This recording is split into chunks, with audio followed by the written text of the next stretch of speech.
So I've been trying to make a countdown on cartoon intros for pretty much the entire year. It's still coming, don't worry. But every time I think I nail down a ranking, I remember a billion other intros I want to talk about. I went from the point where it was a top 30 to a top 50, but that doesn't matter. For this specific video, I want to talk about one intro in particular, and that intro is the one in the title. What's new, Scooby-Doo? I don't know. Why are you asking? Shouldn't Scooby be the one answering? This show came out in 2002, and if you haven't seen it, there's surprisingly not much new about it. It's your normal Scooby story. Still a lot of fun, but it's not the most amazing thing in the Scooby universe. That honor will go to its theme song. The theme song to What's New Scooby-Doo is actually perfect. It's a great encapsulation of what the show is. But it's even better than that. The theme song to What's New Scooby-Doo is holding a deep, philosophical message that no one else has ever uncovered. Until today. I'm tired of people overlooking the complexities of this work of art. Today, I'm gonna go line by line and explain to you simple-minded fools the layers behind this. I can't play the song for cover reasons, but frick you. Let's go. Before we get into the music, I feel like I should bring up the visuals. At first, it feels like your normal Scooby-Doo fare. It's got a haunted house, bats, mystery machine, guys in suits, the door gag, you know, standard Scooby fare. But this intro is truly more than it lets on. For one, Scooby has a Yoshi tongue. Then of course, there's this scene, where this monster is scared of Fred, presumably because he's missing his ascot, and that's against the Ten Commandments. But it's later revealed that it's another monster behind Fred. But it's actually phenomenal foreshadowing that this monster is actually Scooby. It's one of the greatest examples of setup I've ever seen. There's 5 monsters in this intro. The Gillman Scooby dressed up as, this butler werewolf, the robot, the mummy, and Barney after his meth phase. The first 3 are all revealed to be people in suits. But what about the other 2? Well, it's safe to assume that the mummy is a real mummy. They're clearly in Egypt, the mummy isn't in his coffin, the low-level gas station employees and bankers that exclusively make up Scooby villains are clearly not going to do anything in Egypt, so yeah, he's real. Real monsters do exist in Scooby-Doo after Mystery Inc. basically made all Scooby works prior part of the same universe. Speaking about that, there's the purple guy. He's real. Why is Scooby so scared of this guy? Because he's real. That's why he's so powerful, he can literally warp the very screen to his whim and make up the doors that Scooby-Doo is well known for. In fact, this is the reason the Scooby door gag is a thing. This purple monster is so powerful, he can create multiple different locations that can teleport others. He's not to be trifled with, fools. Okay, but the visuals aren't what people talk about when they bring up this intro. That's only the lyrics. The lyrics of this song just go hard. They're nothing too different from the original Scooby-Doo intro from the 60s, but they're sung amazingly by Simple Plan. They even did more music for the show, like some of the chase songs, and even got their own episode. But when you really look at it and think about what's being said here, it's a deep, depressing look into the horrors one man is capable of. So let's finally look into what is so new about Scooby-Doo. The song starts instantly enough. What's with Scooby-Doo? We're coming after you. You're gonna solve that mystery. What do you expect from a Scooby-Doo intro? The most interesting thing, though, is that they say we're coming after you. As in, the singers are coming after Scooby. I see you, Scooby-Doo. The trail leads back to you. What's new, Scooby-Doo? This also seems kind of generic, but you have to think about it for a little bit. The singers are not only coming for Scooby-Doo, but they straight up see him. They're stalking him. Why? Currently unknown, but we'll find out soon. The most interesting line is, the trail leads back to you. What trail? Scooby do something bad? The singers seem to be accusing him of something, but they're also trying to help him. Curious. What's new, Scooby-Doo? We're going to follow you. You're going to solve that mystery. We see you, Scooby-Doo. We're coming after you. What's new, Scooby-Doo? Okay, let's stop beating around the bush. Scooby's done something bad. It'll be unveiled in the next part, but Scooby is clearly not to be trusted. What is the mystery? Why do they want Scooby to solve it so badly? Are they on his side or not? Well, the next part makes it clear. Don't look back! You may find another clue. The Scooby snacks will be waiting here for you. Okay. Why don't you sit down now? Are you all good? Your popcorn ready? Are you all nice and happy? Great.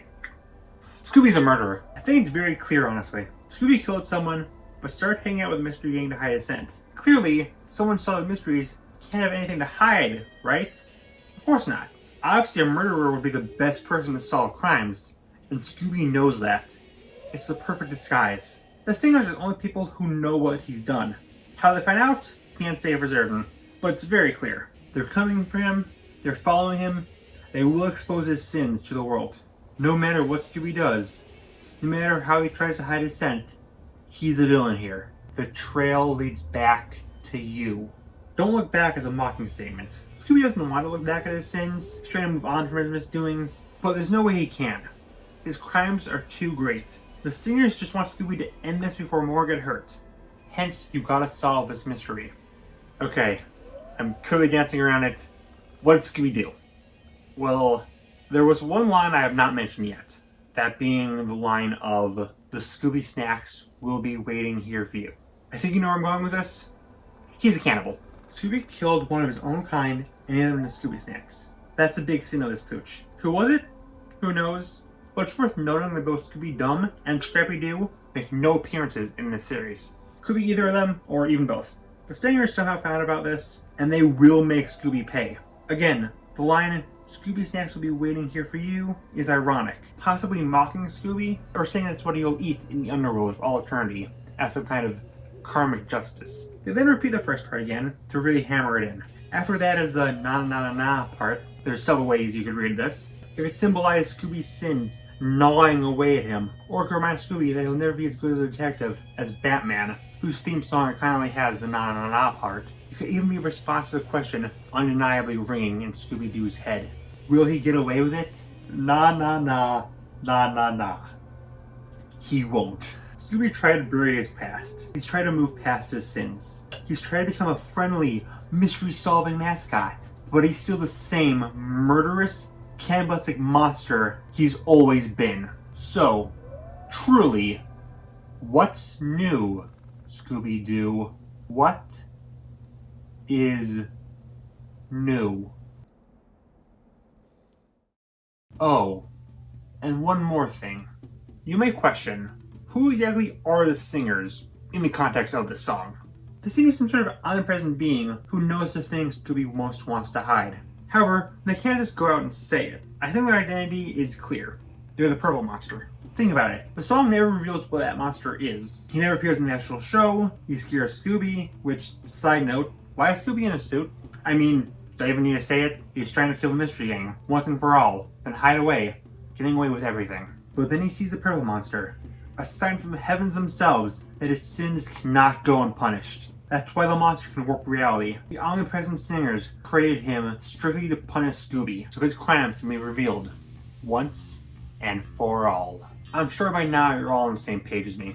The theme song to What's New Scooby-Doo 2002 is a deep, chilling story about Scooby-Doo, the murderous cannibal, and the omnipresent, unseen heroes trying to stop him. It's a tragic, twisted, yet hopeful story that rivals the works of Shakespeare.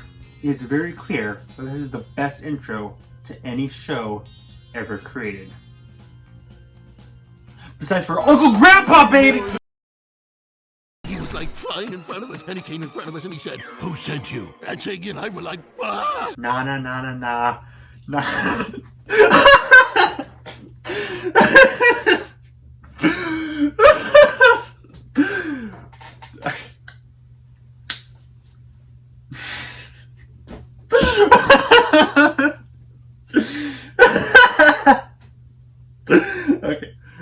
Okay.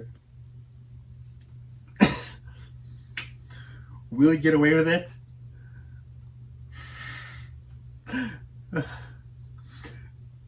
Na na na na na na na na na na na. No, I can do this.